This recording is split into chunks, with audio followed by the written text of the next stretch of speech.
I'm Ebong. And I'm Kate, and today we're dishing with you from Coco Sala, located at 929 F Street Northwest in the heart of Chinatown. And speaking of the heart, today's guest is Angie Halamandaris, who is the co-founder of the Heart of America Foundation. So welcome. Thank you. Thanks for having me here. Thanks for being exciting. here. Absolutely. We're in a very, very sweet place. And speaking of sweet places, you have an event coming up that is going to benefit the Heart of America Foundation called Sweet Charity. Tell us a little bit about Sweet Charity. Oh, absolutely. It's May 11th at the Mandarin Oriental, and it's an amazing event. We have over 40 chefs, including Coco Sala is participating in the event, and these chefs are going to showcase their fine, sweet and savory, and then we have a chocolate fashion show, which is amazing. The chefs are actually going to decorate the models, and your very own Kate Michaels is our Miss Sweet Charity. I know. I have Covered in participated for a couple chocolate. of years. Now that is the most interesting part.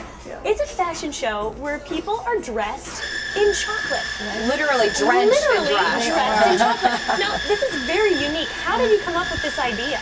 Well, you know, Albert Ooster Imports, which is a fine gourmet Swiss chocolate company, and they actually came up with this concept about 8 years ago and partnered with the Heart of America to benefit from this wonderful idea. And I saw your eyes, chocolate, models, you know, and you got you kind of excited about that. But it's an art. I mean, these chefs are so talented, and they really decorate the models in confection, the hats, jewelry. You know, Kate will be wearing a beautiful dress that's ordained in chocolate and sugar. I mean, it's really a fine art, and these chefs are amazing at what they create.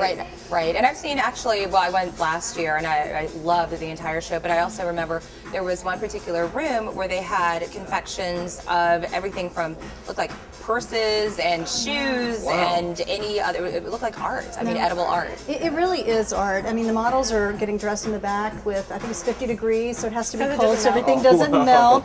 But it is a one-of-a-kind event. It really is. I think there's one in New York, Chicago, Paris, Milan, and then Washington, D.C. now. So there's really nothing like it in the D.C. area. So, I mean, with normal clothing fashion show, the clothes go back to the designers or whoever owns it. What happens to the chocolate at the end of all this? What a Somebody good question. eat them? The models get to eat them. No, I'm just kidding. No, actually, I mean, because you know, it is decorated in 50 degrees, and then you're out on the runway, it really kind of takes its toll over time. So really, they're to be worn really for this event only. And then, you know, I think hopefully we'll be able to kind of redesign and recreate some of the fashion for next year as well. That'd be brilliant. You can't treat it like wedding cake and put it in the freezer and no, you eat really it can't. That is a disgusting action. Now, you mentioned that there were a lot of local area restaurants and bakeries that are participating, and we really appreciate that they do that because every dollar that is raised from this goes to a very important foundation. We talked a little about the foundation, but what does the foundation do? No, thank you, Kate. Really, the Heart of America is a marriage between community service and literacy. We're trying to give children living in poverty the tools they need to read, succeed, and make a difference in life. And we give away millions of dollars worth of books to children in areas of poverty. Children in need have 0 to 2 age-appropriate books in their home. Middle income have almost 50, and wealthy children have almost 200.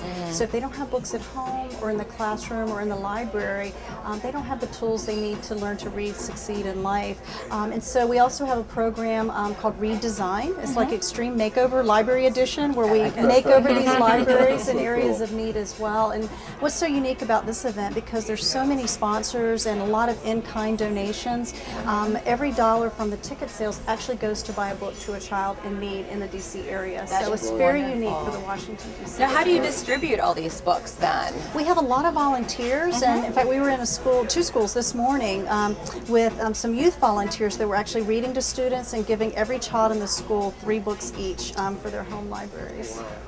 One of your slogans is also bringing out the sweetness in every child, and so it makes sense that you're having a chocolate fashion show. You're giving them books. You're highlighting the local area, the bakeries and the chefs and everybody that's all a part of it, because it's the sweet spot of how the city can help its residents to succeed and make a difference. You're absolutely right. I mean, these chefs donate so much and contribute so much, and Albert Ooster Imports and, you know, other sponsors, Target and Capital One and Toyota also really done, you know, quite a lot to contribute to this event. So it's so much fun, and it's for a great cause, and you know, we still have a few tickets available, so we would love for people to go to www.heartofamerica.org if they'd like to buy tickets and come join us. See chocolate on the runway. I know. How have you seen it grow from the first? It's amazing. Year? I think because it's so unique and it's so different, the fashion show piece of it, you know, people are actually calling us now and saying, gosh, are you doing it again this year? And the Mandarin Oriental is just such a beautiful property,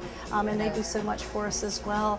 I think it was chosen by BizBash as one of the top 100 events in Washington, D.C. Wow. So after 8 years, that's pretty exciting. Well, speaking of which, it's a very creative idea. I mean, fashion show aside, there's also introducing chocolate to this as well, and having all the, like Kate had said earlier, having all the confectioners, and as well as That's the word I was searching for. Confectioners. and Coco Sala and everybody else. How did that idea come about? Was it a brainstorm? Did you wake up in the middle of the night and say, let's do chocolate?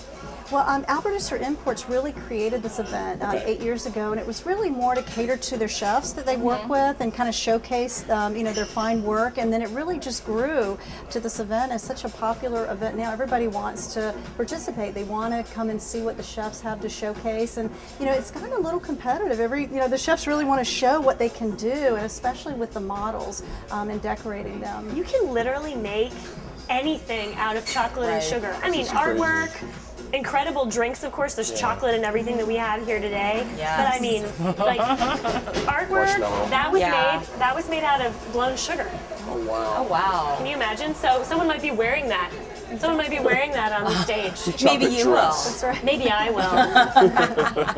It's always a fun time, and it's really a great cause, and I'm always happy to participate. And we can't wait to see the theme this year and how everyone really interprets that and puts some chocolate on the runway. Yeah. So, Yay. thank you for being so sweet and coming with us. Thank you for sharing this. We really appreciate it. And thank you for all you do, Kate. And thanks for our presents. I know, this is actually Absolutely. really cool. A chocolate invitation. If you can read it, it says sweet charity on it. You are invited to Sweet Charity, sweetcharity.org. This is brilliant. Well, that's too sweet. Now I We'll can't eat definitely this. be there. And you come back and see us next time on The District Dish.